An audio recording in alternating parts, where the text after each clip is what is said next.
এই হাদিসটা আপনার মাকে বলবেন, আপনার বোনকে বলবেন, আপনার মেয়েকে বলবেন, আপনার স্ত্রীকে বলবেন। এই হাদিসটা যদি কারো হৃদয়ের মধ্যে গেঁথে যেতে পারে, তার দ্বারা অন্যায় করা সম্ভব না। একটু এই কথাটা না বললে জাস্টিস হবে না। রাসূল সাল্লাল্লাহু আলাইহি ওয়াসাল্লাম মেরাজে গিয়েছিলেন, আপনারা জানেন। তিনি মেরাজের রাতে অনেক অলৌকিক জিনিস দেখেছেন, নবীদের সাথে সাক্ষাৎ করেছেন, ইভেন আল্লাহর সাথে কথা বলেছেন, আল্লাহর নূর দেখেছেন। এই সময় সবাই তাকে হাসি মুখে সম্বর্ধনা জানিয়েছিল।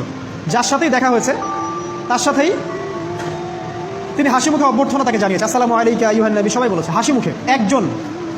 একজন মালাক, একজন ফেরেশতা তাকে দেখে হাসেননি, একজন। আপনারা কি জানেন?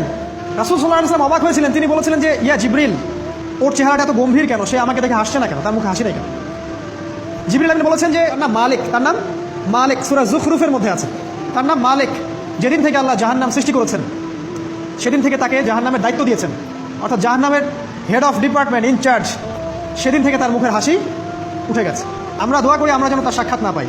তার কাছে পারমিশন নিয়ে রাসূল সাল্লাল্লাহু আলাইহি ওয়াসাল্লাম জাহান্নামের দিকে তাকিয়েছিলেন, ভিতরে দেখেছেন কি আছে। তিনি পরে যা ব্যাখ্যা করেছেন তা হলো, আমি দেখলাম সেখানে খালি মেয়ে আর সেখানে খালি নারী আর নারী।